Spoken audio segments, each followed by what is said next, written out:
मंगलम भगवान वीरो मंगलम गौतमो गणी मंगलम कुंद कुंदार्यो जय धर्मोस्तु मंगलम् सर्वमंगल मांगल्यम सर्वकल्याणकारकम् प्रधानम सर्वधर्माणां जैनं जयतु शासनम्। मैं नमो तीर्थनायक को, नमो ओंकार वाणी को, नमो उन कुंद प्रभु को जिन्होंने ओंकार धारण की। अहो उपकार जिनवर का, कुंद का दिव्य वाणी का, जिन कुंद ध्वनि दाता उन कहान स्वामी का। सर्वव्यापीक चिद्रूप स्वरूपाय परात्मने सोपलब्धि प्रसिद्धाय ज्ञानानंदात्मने नमः। श्री प्रवचन सार जी परमागम ग्रंथ, इसके परिशिष्ट में जो 47 नय की चर्चा आचार्य कुंद कुंद स्वामी ने की है, उसमें अपने 20वें नय सर्वगत नय की चर्चा चल रही है। सर्वगत नय के बारे में आचार्य परमात्मा फरमाते हैं कि आत्मा में एक ऐसा धर्म है कि वह सर्वगत, अपना उसका ज्ञान सर्वगत हो, ऐसा उसका धर्म है। इसके लिए देखो कहा, आत्मद्रव्य सर्वगत नय से खुली हुई आँख की भांति सर्ववर्ती यानी सब में व्याप्त होने वाला है।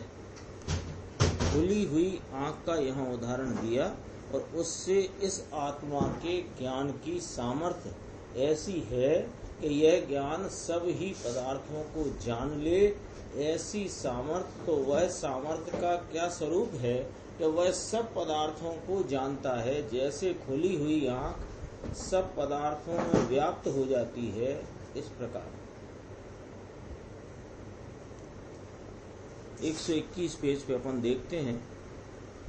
प्रश्न है, यहाँ प्रश्न आया है। देखो, ये अपनी चर्चा चल रही थी ना कि सर्वगत धर्म कहकर ज्ञान सामर्थ्य बताया है। आत्मा स्वयं विस्तृत होकर कोई सर्व पदार्थों में व्याप्त नहीं होता, लेकिन पूर्ण ज्ञान विकसित होने से वह सर्व पदार्थों को जान लेता है। उस अपेक्षा से उसे सर्वगत कहा गया है। अभी देखो, इसमें प्रश्न आ गया कि एक जीव सर्वज्ञ होने से उसके केवल ज्ञान में लोकालोक के सर्व भाव ज्ञात हुए। कोई जीव जिसने सर्वज्ञ दशा को प्राप्त किया, क्योंकि सर्वगत धर्म तो उसमें है ही, और सर्वगत धर्म की व्यक्तता रूप जो केवल ज्ञान परिणाम हुआ, तो वह जो सर्वज्ञ हुआ तो उसके केवल ज्ञान में लोकालोक के सर्व भाव ज्ञात हुए। और जैसा उसके ज्ञान में ज्ञात हुआ है वैसा ही होना है, तो फिर जीवों को पुरुषार्थ करने का कहाँ रहा। ये प्रश्न बार बार हमारे सामने व्यक्त अथवा अव्यक्त रूप से खड़ा रहता है। मिल गया प्रश्न? सर्वगत ने का थोड़ा चला था, उसके बाद प्रश्न है, देखिए। तो ये प्रश्न कि जैसा केवल ज्ञानी भगवान ने देखा जाना है, वैसा ही जगत में परिणमन होना है। यह बात जब ऐसी है तो केवली भगवान ने जो देखा है उसमें कुछ बदलना फेरफार तो होना नहीं है। फिर हमको जीवों को पुरुषार्थ करने का क्या रहा? क्योंकि पुरुषार्थ करे और फिर अपनी अवस्था में ज्ञान आदि भाव प्रकट करे, सम्यक ज्ञान आदि, तो जब सम्यक ज्ञान आदि भाव प्रकट होना है तभी होगा। ऐसा केवल ज्ञान में नोन है, तो फिर हम पुरुषार्थ करके क्या करना है? हमारा तो जब सम्यक ज्ञान रूप परिणमन, जब केवल ज्ञान रूप परिणमन, जब अशरीरी सिद्ध रूप परिणमन होना होगा तब होगा, और वह तो नोंद में केवल ज्ञान की पड़ा हुआ है। ये प्रश्न हमारे सामने व्यक्त अथवा अव्यक्त रूप से खड़ा हुआ है। उसका उत्तर यहाँ गुरुदेव श्री से मिलता है अपने को। देखो, केवली भगवान के ज्ञान में जैसा ज्ञात हुआ वैसा ही होगा, उसमें कुछ भी फेर फार परिवर्तन नहीं होना है, यह बात सच है। लेकिन उससे पुरुषार्थ नहीं उड़ जाता, अपितु उसी में ज्ञाता मात्र पने रूप यथार्थ पुरुषार्थ आ जाता है। ये कैसे? कि देखो, अहो सर्वज्ञ भगवान के केवल ज्ञान का सामर्थ्य, अचिंत सामर्थ्य जिसने अपनी प्रतीति में लिया। आपने यह बात कहाँ से पकड़ी कि मेरा जब सम्यक दर्शन, सम्यक ज्ञान रूप साधक दशा उत्पन्न होगी तब होगी, और साधक दशा पूर्ण करके साध दशा जब उत्पन्न होनी है तब होगी, क्योंकि वह तो जो जब जब होना है वह सब केवल ज्ञान में आ गया है। तो केवल ज्ञान में जैसा आया है उसमें कोई परिवर्तन हो सके ऐसा तो है ही नहीं। तो फिर ये जो बात आपने पकड़ी है वह केवल ज्ञान और केवल ज्ञानी की प्रतीति से पकड़ी है कि मात्र सुन करके पकड़ी? सुन के पकड़ी है, इसलिए प्रश्न उठा के पुरुषार्थ करना कहाँ रहा। यदि यह बात केवल ज्ञान स्वरूप आत्मा की अचिंत सामर्थ्य है और वह अचिंत सामर्थ्यवान केवल ज्ञान स्वरूप जीव अपने स्वरूप का आश्रय लेता है तो केवल ज्ञान की दशा प्रकटती है। पर्यायों की तरफ नहीं देखने से केवल ज्ञान की दशा प्रकट होती है। ऐसा जब आपने निर्णय किया तो केवल ज्ञान की जो अचिंत सामर्थ्य है उसको यदि आप प्रतीति में लेकर के अपनी सब पर्यायों की क्रमबद्धता को स्वीकार करते हो तो आपका स्वयं उन पर्यायों में दृष्टि रखने रहने का कोई अवसर ही कहाँ।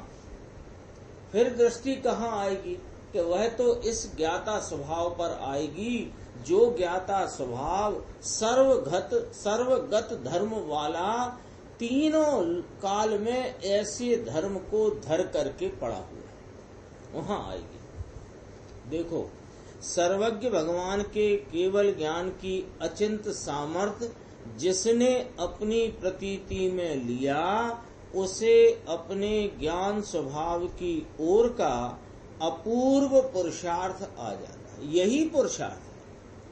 पर्यायों में फेर फार करने की जो बुद्धि है यह नपुंसकता ही है, और पर्यायों की तरफ से उनके होते हुए क्रमबद्धता को जानकर उन पर से दृष्टि हटाकर इस ज्ञाता स्वभाव की ओर दृष्टि का आना, इसमें अपूर्व पुरुषार्थ है।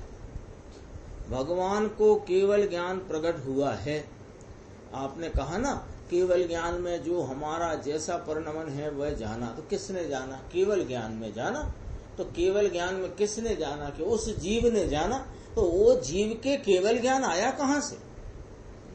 तो वो उधर दृष्टि चाहिए ना। तुम जिस केवल ज्ञान की दुहाई देकर के अपनी पर्याय की क्रमबद्धता को पर्यायों में निगाह रखकर देखते हो तो कहते हैं कि वहां निगाह न रखो। जब पर्यायों की क्रमबद्धता केवल ज्ञान में जानी गई है और वह केवल ज्ञान उस केवल ज्ञानी जीव को कैसे प्रकट हुआ, कहाँ से प्रकट हुआ, तो कहा कि ज्ञान स्वभाव में से आया है वह केवल ज्ञान, और केवल इसलिए केवल ज्ञान का निर्णय करने से दृष्टि ज्ञान स्वभाव की ओर हो जाती है और मोक्ष मार्ग का पुरुषार्थ प्रारंभ हो जाता है। फिर अभी अनादि की आसक्ति पड़ी है तो पुनः पुनः उपयोग बाह्य में भ्रमता है, लेकिन अंतरंग पुरुषार्थ चालू हो जाने से पुनः पुनः वह उपयोग स्वरूप का आलम्बन लेता। किस स्वरूप का? कि पर्यायों से रहित एक रूप अपना जो ज्ञाता भाव है उसका अवलंबन लेता है और इस प्रकार साधक पने के पुरुषार्थ में वह जीव आगे बढ़ता है। केवली भगवान को जो केवल ज्ञान प्रकट हुआ वह आत्मा की शक्ति में से ही प्रकट हुआ है, कहीं बाह्य में से अथवा कि किसी राग में से यह नहीं आया है। निर्णय तो करना है इतना। अभी अपने को केवल ज्ञानी परमात्मा, जिनके अपने को सुबह सुबह दर्शन होते ही अंतरंग में एकदम शांति जैसा अनुभव होता है, वह केवल ज्ञानी परमात्मा के केवल ज्ञान आया कहाँ से? कि वह तो आत्मा की शक्ति में से प्रकट हुआ है। यानी ये तो निर्णय कर लेने जैसा है कील ठोक के। कैसी कील ठोक देना कि अब तक अनादि से जितने सिद्ध और केवली हुए उन सब की केवल ज्ञान सिद्ध दशा अपने आत्मा की अंतरंग शक्ति में से प्रकट हुई है, कहीं बाह्य किसी निमित्त में से अथवा किसी प्रकार के राग में से यह दशा प्रकट होती नहीं। कहते हैं अहो मेरे आत्मा में सर्वगतपना प्रकट हो ऐसा सामर्थ्य है। सर्वगतपना प्रकट हो, प्रकटता होती है और सामर्थ्य है। इस प्रकार जिसने पर्याय में सर्वगत शक्ति का निर्णय किया उसने स्वयं द्रव्य सन्मुख एकाग्रता द्वारा ही वह निर्णय किया। निर्णय कहाँ करेगा? पर्याय, क्योंकि पहले की पर्याय में इसे निर्णय नहीं था सर्वगत शक्ति का, और अगली पर्याय में सर्वगत शक्ति का निर्णय आया तो सर्वगत शक्ति तो 3 काल पड़ी है, उसके निर्णय नहीं था और निर्णय हुआ। तो निर्णय हुआ वो पर्याय को देखकर हुआ, भगवान के केवल ज्ञान को देखकर हुआ, भगवान की वर्तमान पर्याय देख करके हुआ, अथवा भगवान जैसा अपना जो स्वद्रव्य स्वभाव है उसकी सन्मुखता और एकाग्रता से हुआ। इसलिए वह स्वभाव की ओर के पुरुषार्थ से मोक्ष मार्ग में आ ही गया, प्रवेश कर गया। और केवली प्रभु के सर्वगत ज्ञान में भी ऐसा ही भासित हुआ है कि उस जीव को अब अल्प काल में मोक्ष दशा प्रकट होगी। यह बात केवल ज्ञानी परमात्मा की नोंद में है। यह हमने केवल ज्ञान स्वरूप अपने आत्मा की प्रतीति से जाना। तो निर्णय शब्द लिया है इसमें, देखना जरा। निर्णय शब्द दिया, लोगों को निर्णय में और अनुभूति में भेद लगता है। यद्यपि कि निर्णय की प्रोसेस लंबी चलती है और अनुभूति समयांतर में होती है। निर्णय एक एक वस्तु के एक एक धर्म को, एक एक पहलू को बराबर समझते हुए, जिन नास्ति भावों को अपना समझाता उनकी नास्ति समझते हुए, जो अस्थि भाव अपने हैं उनकी अस्थि समझते हुए विकल्पात्मक निर्णय जो चलता है उसमें समय लगता है, लेकिन अनुभूति समयांतर में होती है। लेकिन जो अनुभूति पूर्वक अनुभूति हुई समयांतर में, वही निर्णय कहलाता है। इसके पहले का निर्णय वह निर्णय की कोटि कहलाती है, निर्णय नहीं कहलाता। तो कोई ऐसी भ्रांति हो कदाचित कि हमको निर्णय हुआ है, अनुभूति बाकी है, ऐसा नहीं है भाई। अनुभूति होते ही निर्णय की मुहर होती है, यह पक्का निर्णय है। फिर क्या कहा 15वीं गाथा में? पश्यत जिन शासनम सबको, समस्त जिन शासन को जानता है। तो देखो यह आत्मा के सर्वगत धर्म की प्रतीति का फल देखो। अब यहाँ गुरुदेव अपने को ये जो 47 का प्रकरण चलता है ना, उसमें अपने को इस अभ्यास में क्या सावधानी रखना है वो बताते हैं कि एक धर्म को पृथक करके प्रतीति में लेने की बात नहीं है, परंतु एक धर्म का यथार्थ निर्णय करते हुए दृष्टि अखंड द्रव्य में प्रविष्ट हो जाती है। ऐसा कैसे होता है भगवान? कि ये तो पहले कह के आए थे कि अनंत धर्मों का अधिष्ठाता स्वामी एक, वह जो अनंत धर्मात्मक स्वरूप है वह मैं हूँ, ये बात पहले ख्याल में रखना। और फिर उस अनंत धर्मों में एक एक धर्म को एक एक नए से जानते हुए अपनी अखंड वस्तु को प्रतीति में रखना, यानी उसको ख्याल में रखना कि मैं एक धर्म स्वरूप नहीं, एक धर्म की मुख्यता से एक नए यानी ज्ञान के अंश में उस धर्म को मुख्य करके जानते काल में भी मैं ऐसे अनंत धर्मात्मक एक वस्तु हूँ, ये ख्याल में लेने से वो धर्म की प्रतीति में अखंड द्रव्य की प्रतीति। लेकिन एक धर्म को अलग से जानने जाते हो और ये सर्वगत धर्म है, और उस समय मैं तो उसकी मुख्यता में ही, तो असर्वगत नए है वो भी वहां ही है और उसी ही समय में, अलग नहीं है। ये बात ख्याल में लेने की है। ये नए के अभ्यास करते हुए ये नए का प्रकरण चलता है, तो हम अभ्यास हमारा नए के द्वारा वस्तु के धर्मों को जानने का जो चलता है, तो एक धर्म को पृथक से जानने की जरूरत नहीं, एक धर्म को पृथक जानते हुए अनंत धर्मात्मक आत्मा को जानना। आत्मा के सर्वगत धर्म की प्रतीति किसी पर के सन्मुख देखने से नहीं होती, परंतु सर्वगत धर्म आत्मा का है, इसलिए आत्मा के सन्मुख देखने से उसकी प्रतीति होती है। नमक को चखते रहने से शक्कर की मिठास की प्रतीति कैसे होगी? शक्कर की सन्मुखता शक्कर के तरफ स्वाद में जाएगा तो मिठास की प्रतीति होती है। सर्वगत धर्म की प्रतीति करने वाले को पर सन्मुख देखना तो न रहा एक बात, और निमित्तों की तरफ देखना तो पर सन्मुख माने निमित्त, निमित्तों की तरफ देखना तो न रहा, और अपने में भी जो राग देश रूपी जो विकारी भाव है तथा ज्ञान आदि दर्शनादि भावों की जो अल्पज्ञता है उस पर भी दृष्टि न रही। कितना कितना छूट गए। यह सर्वगत धर्म की प्रतीति होती है कि निमित्तों से लक्ष्य छूटा, अपनी परिणति में होते राग से लक्ष्य छूटा, और राग से लक्ष्य छूटने के काल में भी वह जो पर्याय में अल्पज्ञता का जो परिणमन भाव है, हीनादिक भाव है, उस हीनादिक भाव रूप पर्याय का भी लक्ष्य छोड़े तो इस सर्वगत धर्म की प्रतीति होकर यह आत्मा, कहा ना, श्रुत ज्ञान प्रमाण में स्वानुभव द्वारा यह आत्मा प्रमेय होता है। देखो, अल्पज्ञता जितना ही मैं हूँ ये प्रतीति न रही, गायब हो गई। रागादि का आश्रय न रहा, रागादि रह गए, रागादि का आश्रय नहीं रहा। क्षणिक पर्याय पर, क्षणिक पर्याय ऊपर या एक एक धर्म के भेद पर भी दृष्टि न रही।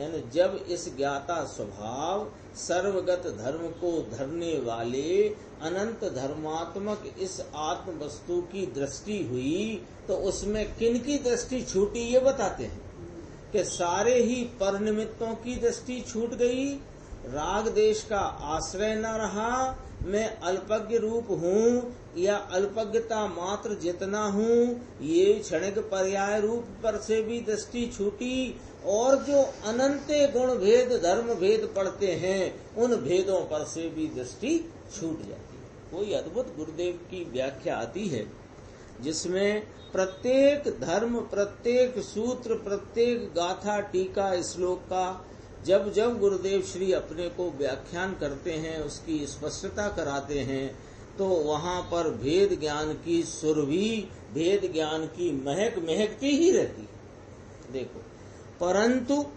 अनंत धर्म को धारण करने वाले अभेद द्रव्य पर दृष्टि गई, और अभेद द्रव्य की दृष्टि बिना उसके एक एक धर्म का भी सच्चा ज्ञान नहीं होता। इस प्रकार सर्वगत धर्म को स्वीकार करने वाले जीव की दृष्टि में किसी भी पर का नाम किसी पर निमित्त का, विकार का, अल्पज्ञता का या भेद का आश्रय नहीं है। कितने बिंदु आए, नास्ति में आए ना, किनका? अभी तक अनादि से यह अज्ञानी जीव को अपने स्वरूप का भान न होने से परलक्ष्यता में वर्तता है निमित्तों की तरफ, और परिणति में जो रागादि भाव होते हैं सो इनका कर्ता मैं हूँ, मैं रागी हूँ, और वहाँ जो उत्पन्न है अल्पज्ञ दशा इतना ही मैं हूँ, अथवा मैं ज्ञान दर्शन सुख चारित्र वीर्य आदि गुण के भेद रूप हूँ। तो कहते हैं ये चारों दृष्टि छूट गई और एक अखंड ज्ञायक तत्व पर दृष्टि हुई है। चार आए ना, निमित्त की, विकार की, अल्पज्ञता रूपी पर्याय की अथवा गुण भेदों की। परंतु परिपूर्ण शुद्ध स्वय द्रव्य का ही आश्रय रहा, स्वभाव के आश्रय से उस साधक जीव को, साधक हुआ ना, सर्वगत नय का जिसका प्रयोग हो गया, उस सर्वगत नय का प्रयोग हो गया माने जिसने सर्वगत नय से अपने आत्मा को अखंड एक प्रतीति में लिया, तो उसके क्या साधक दशा प्रारंभ हो गई, और साधक जीव को अल्प काल में सर्वज्ञ दशा हुए बिना न रहेगी। देखो, अहो सर्व पदार्थों को जान लूं ऐसा मेरे ज्ञान का सामर्थ्य है, इसलिए मेरा आत्मा सर्वगत है। इस प्रकार साधक धर्मात्मा को अपने सम्यक ज्ञान में आत्मा का स्वभाव ज्ञात होता है। ऐसे साधक धर्मात्मा सम्यक ज्ञानी को ही सर्वगत नय होता है, अज्ञानी को नय नहीं होता है। देखो अब आगे कहते हैं, अभव्य को, थोड़ा बारीक बात आई है अपन देखते हैं। अभव्य को तीन काल में कभी भी सर्वगतपना व्यक्त हो ऐसा उसका स्वभाव ही नहीं। पकड़ना इस बात को, सर्वगत पने का धर्म तो पड़ा है लेकिन प्रकट नहीं होना है ना, इसलिए तो सर्वगत पने का धर्म यहाँ लेना केवल ज्ञान। केवल ज्ञान स्वरूप तो वह है, लेकिन केवल ज्ञान रूप उसकी पर्याय में प्रकटता हो ऐसा धर्म नहीं, ये कहते हैं। जिसे ऐसा धर्म प्रतीति में आए उसे सर्वगतपना अर्थात कि केवल ज्ञान प्रकट हुए बिना नहीं रहता। अभव्य जीव को केवल ज्ञानावरणीय कर्म है, इसलिए उसमें भी केवल ज्ञान की शक्ति तो है। ये गुरुदेव ने बात स्पष्ट एक लाइन यूं कही। कई लोगों का मानना ऐसा है कि जिसे अभव्य जीव को केवल ज्ञान होना ही नहीं है तो केवल ज्ञानावरणीय कर्म भी काय के लिए उसने? भाई ज्ञानावरणीय में भेद पड़ते हैं ना, तो हाँ, तो केवल ज्ञानावरणीय की क्या बात है? मति ज्ञानावरणीय, शुद्ध ज्ञानावरणीय तो मान लो उसका क्षयोपशम चल रहा है। अवधि मन पर, अवधि भी हो जाए, मन पर यह भी छोड़ दो, अवधि ज्ञान भी कुअवधि ज्ञान हो जाता है ना, तो अवधि ज्ञान है तो उस प्रकार का क्षयोपशम तो चल रहा है। केवल ज्ञान होना ही नहीं है तो केवल ज्ञानावरणीय कर्म भी नहीं है। अरे कहाँ से बात को पकड़ते हो भाई? यह आत्म स्वभाव की जो स्वभाव है और स्वभाव की जो प्रगटताएं हैं, उन प्रगटताओं का ज्ञान कराने के लिए वह कर्मों को निमित्त रूप से बताया गया है। कर्मों से तेरा ज्ञान होता हो, चलता हो, रुकता हो या ना होता, ऐसा नहीं। ऐसा गुरुदेव के सामने जब वे स्थानकवासी संप्रदाय में थे तो अनेक गुरु भाइयों के बीच में रहते थे, गुरु के साथ भी रहते थे।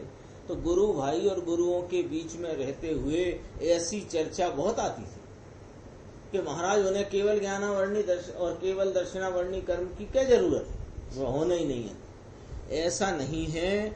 जगत के प्रत्येक जीव में केवल ज्ञान स्वरूप शक्ति तो विद्यमान है, उसकी प्रकटता होने का धर्म अभव्य में नहीं है। किसी में शीघ्र प्रकटता होने का धर्म पड़ा है, किसी में आगे होने का। धर्मी जीव को सर्वज्ञ दशा प्रकट होने से पूर्व भी रह गया ये। हाँ, अभव्य जीव को केवल ज्ञानावरणीय कर्म है, इसलिए उसमें भी केवल ज्ञान की शक्ति तो है, लेकिन केवल ज्ञान प्रकट होकर सर्वगतपना प्रकट हो ऐसा धर्म उसमें नहीं है। धर्मी जीव को सर्वज्ञ दशा प्रकट होने से पूर्व भी भाव शुद्ध ज्ञान में अपने सर्वगत धर्म का निर्णय हो जाता है और अल्प काल में सर्वगत पना प्रकट हो ऐसा ज्ञान उसके भाव शुद्ध ज्ञान में आ जाता है। तो नीचे एक चर्चा और है। सर्व जीव हैं सिद्ध सम, निश्चय से सब जीव सिद्ध जैसे हैं। इस कथन में तो अभव्य जीव भी आ जाते हैं, आएंगे कि नहीं आएंगे? सर्व जीव हैं सिद्ध सम, तो अभव्य आए कि ना आए? तो वहां उसके जीव स्वभाव की बात चलती है। जीव स्वभाव वाला वह जीव अभव्य हो भले, योग्यता प्रमाण में, प्रकटता की योग्यता प्रमाण में अभव्य है, लेकिन है तो जीव ही, आधा अधूरा जीव है ऐसा भी नहीं, ऐसा होता भी नहीं। परंतु इस समय जो सर्वगत धर्म कहा जा रहा है, ऐसी सर्वगतता प्रकट होने का धर्म उसमें नहीं है। किंतु यहाँ पर अपने को पर की बात नहीं लेना है। यहाँ तो अपने आत्मा को जानने की बात है कि जिसने अपने सर्वगत स्वभाव की प्रतीति की, उसकी पर्याय प्रतिक्षण निर्मल होती जाती है और अल्प काल में सर्वज्ञता प्रकट हो जाती है। जिसने आत्मा के सर्वगत धर्म की प्रतीति की, उसकी पर्याय में अल्पज्ञता और विकार होने पर भी मैं सदा अल्पज्ञता रूप या विकार रूप रहूंगा, ऐसी शंका नहीं रहती। ये शंका हो ही क्यों? क्योंकि जिसने अपने परिपूर्ण स्वभाव की प्रतीति की है, वह परिपूर्ण स्वभाव पर्याय में नियम से प्राप्त होता है, ऐसी प्रतीति। परंतु वह तो निशंक है कि अपने स्वभाव के आश्रय से ही राग और अल्पज्ञता को तोड़कर मैं अल्प काल में सर्वज्ञ हो जाऊंगा। छोटे से छोटे धर्मात्मा को भी, छोटे से छोटा धर्मात्मा सम्यक दृष्टि चौथे गुण स्थान वाला अविरति, जिसको अभी कहो 6-6 महीने तक शुद्ध उपयोग की दशा नहीं आती हो, 6 महीने में आने का ऐसा आगम का लेख है, 6 महीने के अंदर अंदर आती है। तो 6 महीने तक ना आती हो, यानी 6 महीने के अंदर में कदाचित ना आती हो, उसको भी यह निशंकता पड़ी हुई। भले वह लक्ष्मण के सबको कंधे पर डाले हुए हैं, लेकिन अंदर में निशंकता पड़ी है कि मैं अज्ञानी, विकारी और अल्पज्ञ रह नहीं सकता। यदि सर्वगत धर्म को जाने तो ऐसी निशंकता हुए बिना ना रहे, और ऐसी निशंकता न हो तो उसने सर्वगत धर्म को और आत्मा को जाना ही नहीं है। अपन थोड़ा आगे चलते हैं इसी विषय में। देखो अगला पेज है, बड़ा वाला पैराग्राफ छोड़ना, यहाँ देखते हैं। यहाँ आत्मा को सर्वगत कहा, उससे ऐसा भ्रम नहीं करना चाहिए कि एक आत्मा सर्व पदार्थों में व्यापक होगा। यहाँ तो सर्व को जानने की सामर्थ्य की अपेक्षा से आत्मा में सर्वगत पना कहा है, परंतु आत्मा का ज्ञान कहीं पर में नहीं जाता।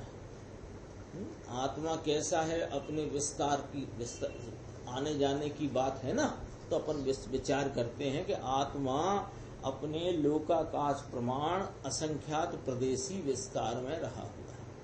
तो आत्मा के जो अभी वर्तमान में असंख्यात प्रदेश रूप विस्तार है, उसमें संकुचन रूप अभी जो अवस्था है, इस सारे विस्तार में इस जीव का ज्ञान वर्तता है। और जब केवल ज्ञान ही हुआ तब भी उसका ज्ञान इसी विस्तार में वर्तता है।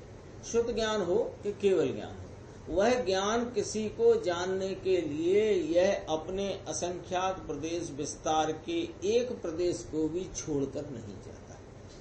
और जितने ज्ञेय पदार्थ इसके जानने में आ जाते हैं, उनमें से एक भी ज्ञेय पदार्थ का प्रदेश इसके प्रदेशों में नहीं आता।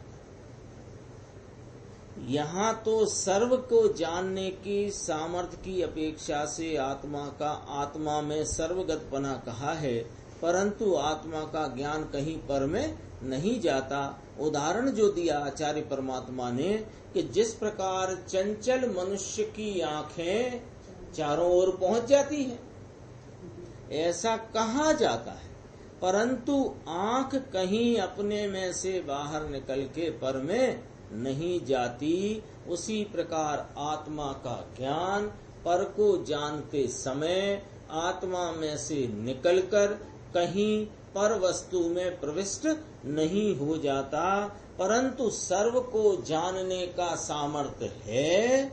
उस अपेक्षा से इस आत्मा को सर्वगत कहा जाता है। ऐसा सर्वगतपना आत्मा का एक धर्म है। सर्वगत धर्म आत्मा का अपना है, इसलिए तीन काल तीन लोक को जानने का सामर्थ्य कहाँ से प्रगटेगा कि अपने में से प्रकट होता है।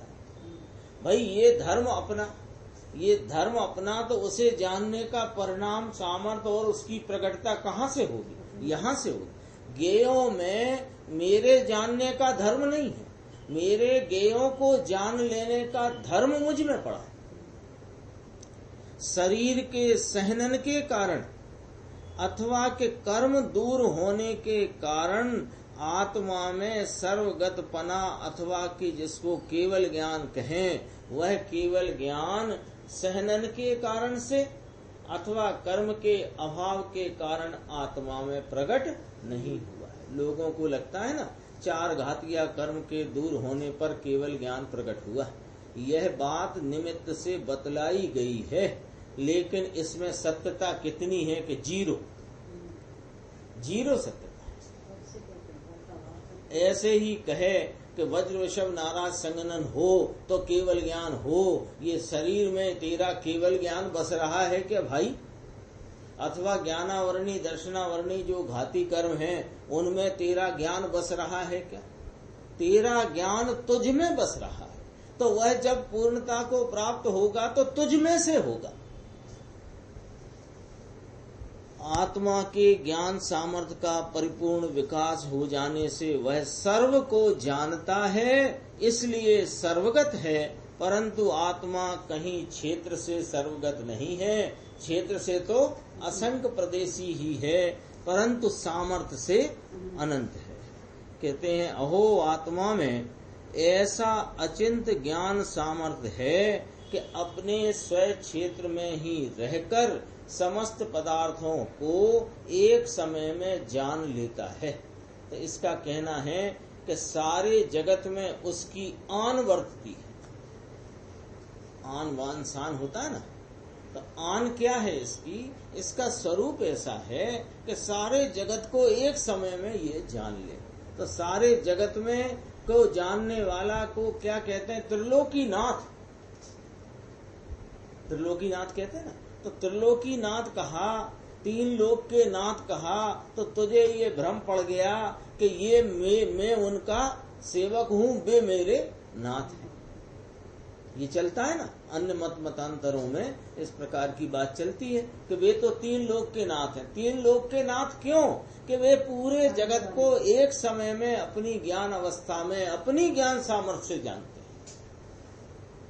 तीन लोक के नाथ ऐसे चैतन्य सम्राट की आज्ञा जगत में सर्वत्र चलती है। क्या आज्ञा चलती है? उन्होंने वस्तु का स्वरूप प्रत्येक पदार्थ के तीन कालों की पर्यायों को जैसा देखा है वैसा वे जानते हैं और कहते हैं। तो वो कहते हैं तो उनकी आज्ञा, सर्वज्ञ की आज्ञा, सर्वज्ञ का शासन चल रहा है कि नहीं चल रहा? तो सर्वत्र आज्ञा चलती है तो ये सोचता है कि कण कण में भगवान है, और कण कण में भगवान है और उनकी आज्ञा बिना पत्ता भी हिलेगा नहीं।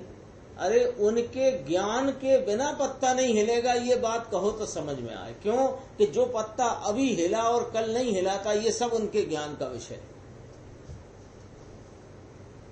उस ज्ञान की आज्ञा से बाहर जगत में कुछ नहीं होता, इस प्रकार का कथन बन जाता है। देखो अज्ञानी लोग ईश्वर को जगत का कर्ता कहते हैं, वे जगत के ज्ञाता हैं और अपने अज्ञान के कारण यह जीव उन जगत के ज्ञाता को जगत का कर्ता मानता है। तो कहते हैं ऐसी बात नहीं है, परंतु ज्ञान सामर्थ्य में 3 काल 3 लोग ज्ञात हो गए हैं और उसी प्रकार जगत में सब चल रहा है। क्यों चल रहा है? कि वो तो अपने से चल रहा है और वो अपने अपने से सब पदार्थों का परिणमन चल रहा है। वह चलता हुआ परिणमन और चल चुका परिणमन और चलने वाला परिणमन, वो सब उनके ज्ञान में विषय रूप होकर के उनकी ज्ञान की एक समय की अवस्था में जानने में आ गया है। तो सर्वज्ञ के ज्ञान में जो ज्ञात हुआ उसमें कुछ भी फेरफार नहीं होता। इस अपेक्षा से ज्ञान की आन सारे जगत में वर्तती है, ऐसा कहा है। जो जीव सर्वगत स्वभाव को जाने उसे सर्वज्ञता प्रकट हुए बिना न रहे। साधक जीव स्वयं सन्मुख होकर अपनी ऐसी शक्ति की प्रतीति करता है और उसके अल्प काल में वह शक्ति विकसित हो जाती है। और जो जीव ऐसी शक्ति की प्रतीति नहीं करता उसका यह प्रकरण नय के अधिकार में लिया ही नहीं। नय के अधिकार में किसका प्रकरण लेना? कि जिसने नय के द्वारा एक धर्म को मुख्यता से जानता हुआ अपने समस्त द्रव्य अखंड भाव को प्रतीति में लिया जानता है। यहाँ तो जो जीव समझने के लिए तैयार होकर लालसा पूर्वक पूछता है, लालसा जिज्ञासा पूछा था ना, हे प्रभु इतना बताइए ये जीव कौन है और कैसा है तथा ये कैसे प्राप्त किया जाता है, उसे आचार्य देव समझाते हैं। इसलिए उपादान निमित्त की संधि समझना है ना। उपादान निमित्त की संधि कैसे समझना कि ये नय के वर्णन से आत्मा जानने में आता है, तो आत्मा जानने में आता है आत्मा से, अपने उपादान से, और उसमें यह निमित्त है, ऐसी संधि समझ करके बात को समझना। सारी शास्त्र स्वाध्याय में इसी उपादान निमित्त की संधि समझना। शास्त्र स्वाध्याय से आत्मा मिलता है ऐसा नहीं है। आत्मा अपनी वर्तमान ज्ञान उपयोग दशा की परिणति में अपने सामर्थ्य से और उस समय होने वाले भाव से मिलता है, लेकिन उसमें जिनेन्द्र परमात्मा की कही हुई बात निमित्त होती है। आगे चलते हैं अपन, अगला प्रवचन है, देखो 125 पेज है मेरे में, आगे जो भी उसमें हो देखो। इस परिशिष्ट में अनेक धर्मों से आत्म द्रव्य का वर्णन करके आचार्य देव ने स्पष्ट वस्तु स्वरूप की पहचान कराई। क्यों लिखा ये परिशिष्ट? तो कहा आचार्य भगवान ने कि यद्यपि तुमने पूछा है हे शिष्य, तुमने पूछा कि आत्मा कौन और कैसा है तथा ये किस प्रकार प्राप्त होता है, सो इसका उत्तर पहले 275 गाथाओं में दिया जा चुका है। ज्ञान तत्व प्रज्ञापन के द्वारा, ज्ञेय तत्व प्रज्ञापन के द्वारा और चरणानुयोग सूचक चूलिका में वर्णन जो आया उसमें इन सब बातों का उत्तर आ चुका है। तथापि तुमने पुनः पूछा है तो पुनः हम संक्षेप में यह बात कहते हैं। तो यह बात इन्होंने अनेक धर्मों से वर्णन करके आचार्य देव ने स्पष्ट वस्तु स्वरूप की पहचान कराई है। जिसे सुखी होना हो उसे यथार्थ वस्तु स्वरूप को जानना चाहिए। ये क्या कहना है प्रभु आपका?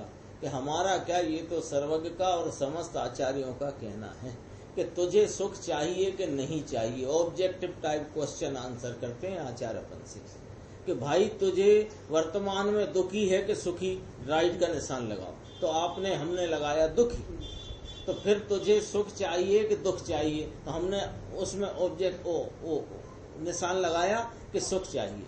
तो सुख चाहिए तो क्या करें महाराज कि ये जो यथार्थ वस्तु स्वरूप है उसे जानना चाहिए।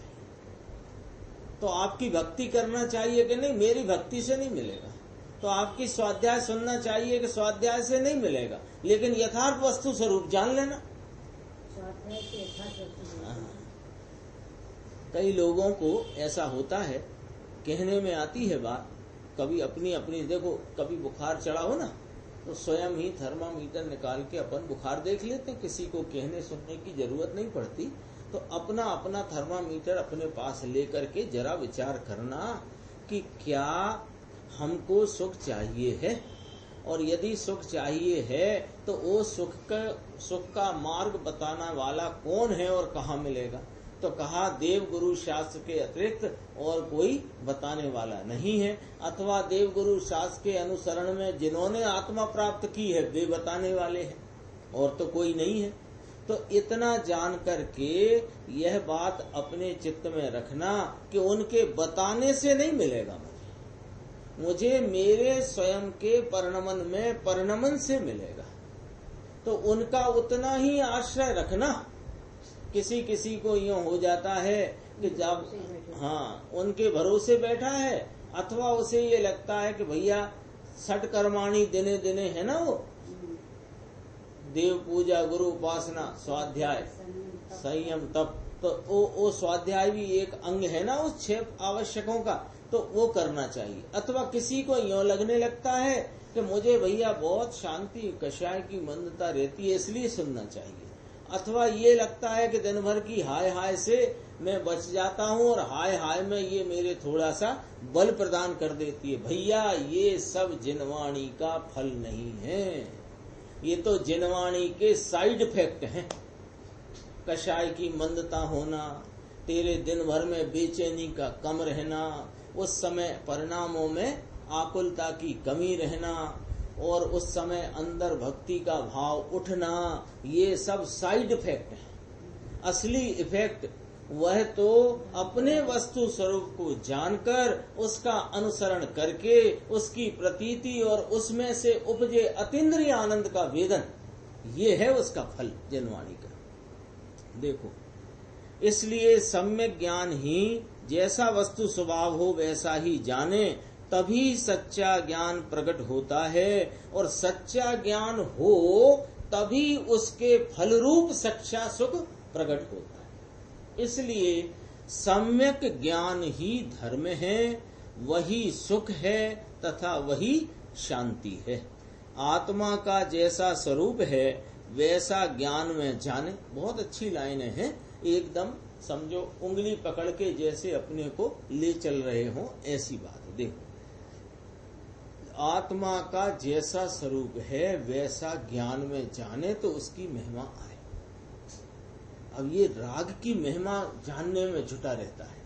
गुरुदेव कहते हैं, वो याद आ गई बात, कि 24 घंटे में दिन पूरा हो जाता है, उसमें 8 घंटे 7-8 घंटे 6 घंटे सोने में जाए, 2-4 घंटे नहाने धोने खाने में चला जाए, 2-4 घंटे धंधे पानी के और बच्चों के पालने पोसने के। अब घंटा 2 घंटा मिला और सुनने गया और उसने ऐसा करो ऐसा करो ऐसा करो, राग की महिमा में इसको डुबो दिया।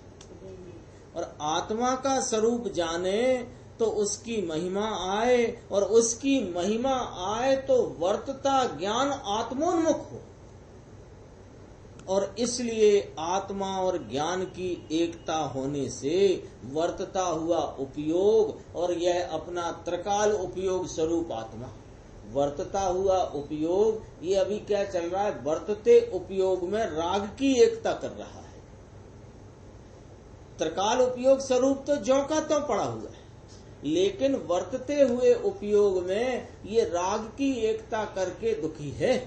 तो कहते हैं कि तू राग की एकता कैसे तोड़, कि राग को न देख, अपने आत्म स्वरूप की महिमा ला करके यह जब उपयोग वर्तता उपयोग अपने त्रिकाल उपयोग स्वरूप भगवान का आश्रय लेता है, तो इसमें जो बीच में राग की एकता थी वह टूट जाती।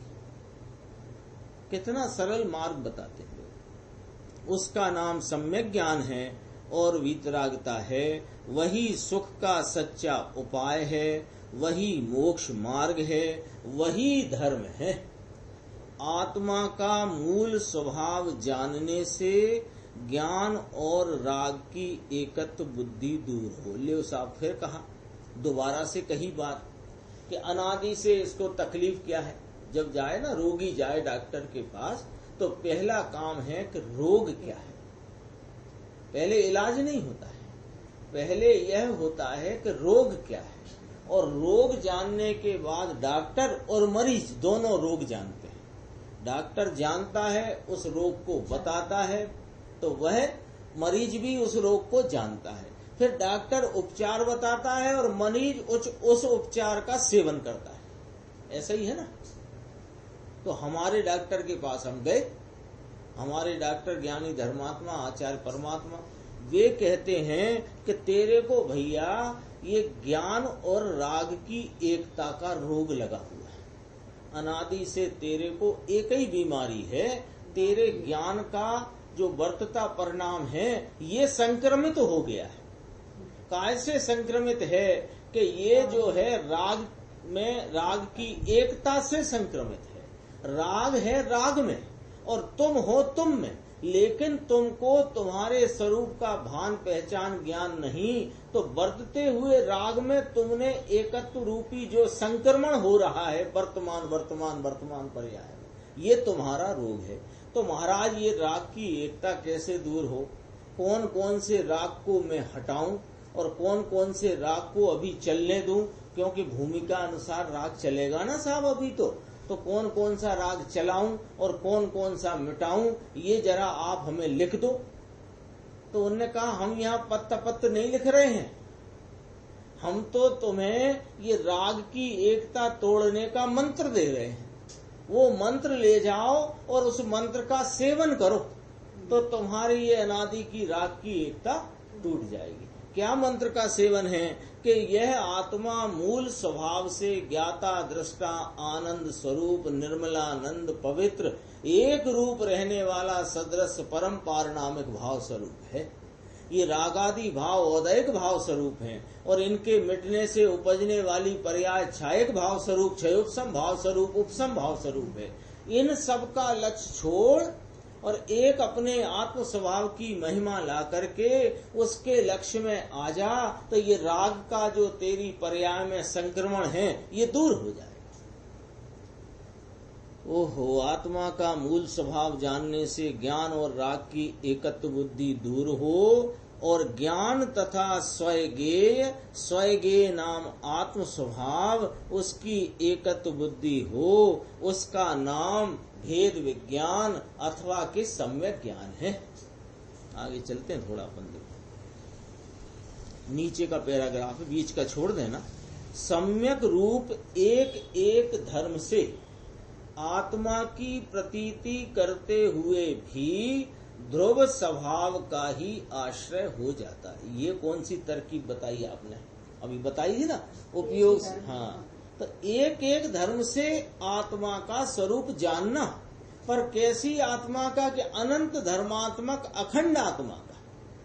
उस समय में अन्य धर्म है यह पेटे में रखना और मुख्यता से जो धर्म यहाँ बताया जाता है उसको जानना, पेटे में रखना अन्य धर्म। सर्वगत नय की बात चलती है तो सर्वगत नय से आत्मा सर्वगत माने सर्व पदार्थों में जाकर व्याप कर जान लेने वाला है। ऐसा जानते हुए असर्वगत नय आदि धर्म भी पेटे में रखना, तो ध्रुव स्वभाव का ही आश्रय हो जाता है, क्योंकि वे धर्म किसी पर के अथवा विकार या पर्याय के आश्रय से नहीं हैं, परंतु धर्मी ऐसे अखंड द्रव्य के आश्रय से ही उसका प्रत्येक धर्म विद्यमान है। इसलिए उस द्रव्य के आश्रय से आता ना, द्रव्य की परिभाषा आती, गुणों के समूह को द्रव्य कहते हैं। उसकी थोड़ी और रिफाइंड परिभाषा सुन लो, समझ लो अपन। द्रव्य किसे कहते हैं कि अपने गुण पर्यायों के आश्रयभूत भाव को द्रव्य कहते हैं। गुणों को गुण का आश्रय नहीं, पर्याय को पर्याय का आश्रय नहीं। गुण पर्याय को जो आश्रयभूत है वह भाव, उसका नाम द्रव्य है। ऐसा थोड़ा अपन क्या, अब जब अपन आगे की पढ़ाई में आ गए हैं तो आगे आगे उसकी रिफाइन होना चाहिए ना। द्रव्य गुण पर्याय का स्वरूप वो ठीक है, याद करने के लिए ठीक है, एक परिचय के लिए, लेकिन उसका अंतरंग स्वरूप ये पंचाध्याय में बहुत अच्छे से लिया है ये सब बात। यदि द्रव्य से उसके प्रत्येक धर्म विद्यमान है, इसलिए उस द्रव्य के आश्रय से ही उसके धर्मों की यथार्थ प्रतीति होती है, किंतु किसी निमित्त के अथवा कि भेद के आश्रय से उसकी प्रतीति नहीं होती। यदि द्रव्य से उसके धर्म को पृथक करके प्रतीति में लेने जाएगा तो वहां धर्मी का अथवा कि उस धर्म का किसी का भी सच्चा ज्ञान नहीं होता। देखो, यह बात करके ऐसा बतलाते हैं कि हे जीव, तेरी अनंत शक्तियां तुझ में एक साथ भरी हुई हैं, तू उन्हें संभाल। कोई तो लगता हो तो ये बात कहने में आती है, नहीं लगता हो तो खुशी की बात है। ये जो एक नय के द्वारा एक धर्म का वर्णन किया जाता है, उसमें उस धर्म की मुख्यता ली जाती है और अन्य धर्म उस समय उसमें साथ ही विद्यमान हैं। यह बात वहां पर स्थायी रूप से रखना।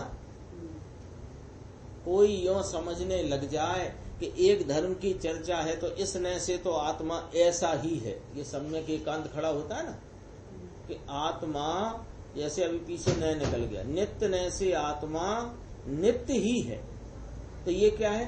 ये सम्यक एकांत है। ये सम्यक एकांत वस्तु के अनेकांत भाव को बताने वाला है। क्या सम्यक एकांत है? आत्मा नित्य धर्म से, नित्य नय से नित्य ही है। तो नित्य ही है, ये तो महाराज एकांत हो गया कि हाँ यह सम्यक एकांत हुआ। पर ये सम्यक एकांत में अनेकांत भरा है, अथवा अनेकांत वहां गर्वित है कि नित्य नय से नित्य ही है और अनित्य नय से अनित्य ही है। तो नित्य नय से नित्य ही है, तो नित्य नय की जो स्यातपना यहाँ खड़ा है उससे सम्यक एकांत आता है और वह सम्यक एकांत वस्तु के अनेकांत स्वरूप हुआ। ये बात रखना, नहीं तो नित्य ही है ये कहकर के ही अनेकांत। हाँ, नित्य ही है नित्य नय से, तो फिर दूसरा नय रह गया ना। तो अनित्य नय से कैसा है प्रभु के? अनित्य ही। ये बात इस प्रकार से चलती है। तब कहा, एक साथ अनंती शक्तियां साथ भरी हैं, उन्हें तू संभाल, तू ही अपना सर्वशक्तिमान परमेश्वर है। ऐसा विश्वास करके अंतर्मुख हो तो तेरी पर्याय में सर्वगत शक्ति प्रकट हो जाए। तेरी जितनी शक्ति है वह सब तुझ में ही भरी। इसलिए कहीं भी पराश्रय की आशा छोड़कर, कहीं भी देवगुरु शास्त्र में भी नहीं कि नहीं देवगुरु शास्त्र पराश्रय है, इसकी आशा छोड़ दे और अपने स्वभाव का ही आश्रय कर। जीव अपनी शक्ति से परिपूर्ण है, परंतु वह अपनी संभाल नहीं करता, इसलिए पराश्रय की भीख मांग मांग कर भटक रहा है। पराश्रय में जाता है तो कटोरा लेके निकलता है ना कोई व्यक्ति, तो कोई व्यक्ति ना चाहते हुए भी उसमें 1, 2, 5, 10 रुपए डाल ही देता है। ऐसे ये पराश्रय की भीख मांगता फिरता है तो कभी इसे देवादिक गतिवती मिल जाती है भीख में, लेकिन अपने सर्वशक्तिमान निज परमेश्वर यानी जितनी संपत्ति का वर्णन चक्रवर्ती का आता है ना, वो संपत्ति का वर्णन तो जड़ संपत्ति का वर्णन है। यहाँ तो अनेक चैतन्य संपत्ति तेरे में अमूर्त चैतन्य भाव स्वरूप शक्तियां भरी पड़ी हैं। उन शक्तियों का अवलंबन ले, पराश्रय में क्यों भीख मांगता? यदि निज शक्ति को संभाले तो पराश्रय छूटकर स्वयं आश्रय से अल्प काल में सिद्ध हो जाए। जो अनंत सिद्ध भगवंत हुए हैं वे सब निज शक्ति की संभाल करके उसी के आश्रय से हुए हैं। ये थोड़ा अपन देखते हैं। सबसे नीचे की लाइन है, बीच का पैराग्राफ छोड़ दिया है। अज्ञानी जीव अंतर्मुख होकर अपने स्वभाव की महिमा की प्रतीति नहीं करते और पुण्य पाप के टुकड़े खाकर अनादि से भव चक्र में भटक रहे हैं। टुकड़े कहा ना, टुकड़े तो कटोरे में क्या मिलता है? टुकड़े। घर में अनाज भरा पड़ा हो उसकी संभाल नहीं करता और भूख लगने पर कटोरा लेकर जाता है तो आधी रोटी, पाव रोटी, एक रोटी कोई टुकड़ा डाल देता है। वो टुकड़े खा खा करके कभी स्वर्ग में, कभी नरक में, कभी मनुष्य में, कभी त्रिअंश में ये भटक भटक भटक भटक चल रही। कहा इसमें टुकड़े खाकर अनादि से भव चक्र में भटक रहे हैं। यहाँ आचार्य परमात्मा, आचार्य भगवान करुणा करके उस भव भ्रमण से छूटने का मार्ग बतलाते हैं। क्या मार्ग बतलाते हैं कि अंतर्मुख होकर निज शक्ति की संभाल करो तो भव भ्रमण से मुक्त हो जाओगे। एकमात्र इतना ही उपाय प्रभु के, हाँ बस यही उपाय। अच्छा साहब, जब हमने निज शक्ति की संभाल कर ली, इसकी प्रतीति और स्व संचेतन कर लिया, इसके बाद क्या करना? फिर इसी की संभाल करना। कब तक करना इसकी संभाल? कि जब तक तेरी पर की संभाल में बुद्धि जाती है वो जाना बंद हो जाए और अपने स्वरूप में ही ज्ञान में ज्ञान की लीनता हो जाए, तब तक आता नहीं है भेद ज्ञान। कब तक भाना?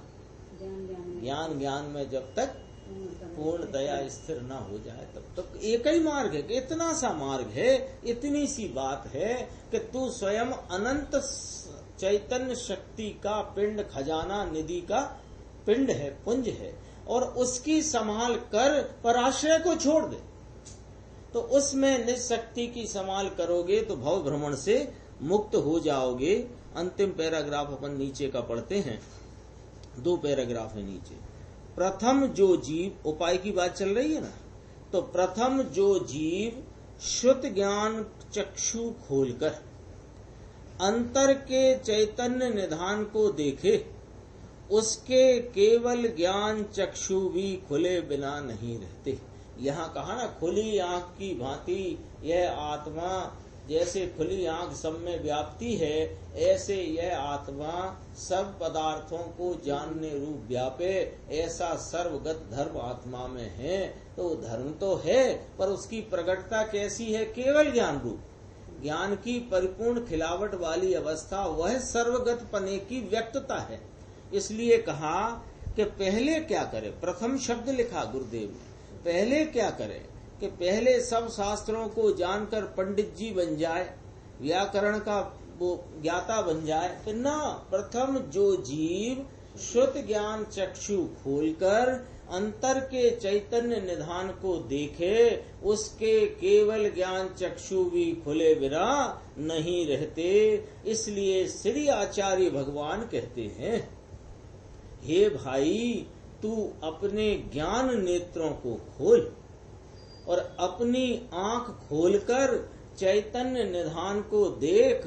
तेरा अपूर्व निधान बतलाने के लिए यह अंजन लगाया जा रहा है। काजल होता है ना, अंजन माने काजल। तो काजल लगाए क्यों? कि काजल से आंखों की ज्योति बढ़ती है, ऐसा लोक में रिवाज है। तो वो उपमा दे करके बात करी गई है।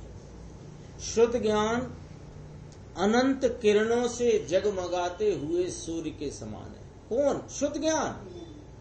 अरे केवल ज्ञान की बात नहीं कही, शुद्ध ज्ञान, भाव शुद्ध ज्ञान, अपने चैतन्य निधान को जानने वाला, संचेतने वाला शुद्ध ज्ञान, वह अनंत किरणों से जगमगाते हुए सूर्य के समान है और नए उसकी एक किरण है। उसमें सर्वगत नए आत्मा के सर्वगत धर्म को देखता है। सर्वगत कहने से कहीं अटकना ना रहा। एक सर्वगत न से कहने से, सर्वगत धर्म को जान लेने से तेरी जो इधर उधर रुकने की जो चल रही है गड़बड़ी, वो मिट गई। कैसे कि सुनो, आत्मा राग देश करके कहीं ना तो अटके, ना संसार में भटके, ऐसा उसका ज्ञान स्वभाव है। तो जहां ऐसे राग देश नहीं करने रूप और संसार में नहीं भटकने रूप अपने इस ज्ञान स्वभाव को प्रतीति में लिया, वहां दृष्टि में तो भगवान हो गया और अल्प काल में पर्याय से भी प्रभुता प्रकट होगी। अर्थात एक समय में 3 काल 3 लोक को जान ले, ऐसा सर्वगत ज्ञान सामर्थ्य पर्याय में विकसित हो जाएगा, माने विकसित होकर पर्याय में प्रकट हो जाएगा। यहाँ 20वें सर्वगत नय से आत्मा का वर्णन पूरा हुआ। अब अपने आगे असर्वगत नय की चर्चा हाँ लाओ, वो कल अपन ने याद की थी 23वीं गाथा प्रवचन सार की है, वो यहाँ इसमें छपी हुई है। देखो, आदानान पमाणम नाणम णेयपमाणम उद्दिष्टम णेयम लोयालोयम तमहाणाणम तु सबगयम। आत्मा ज्ञान प्रमाण है, ज्ञान ज्ञेय प्रमाण कहा गया है, ज्ञेय लोकालोक है, इसलिए ज्ञान सर्वगत है, सर्वव्यापक है। ये सर्वगत नय की चर्चा अपनी यहाँ संपन्न होती है। आगे अपनी चर्चा चलेगी असर्वगत नय की। निज निधि निज में बताई, यह अनंत उपकार है,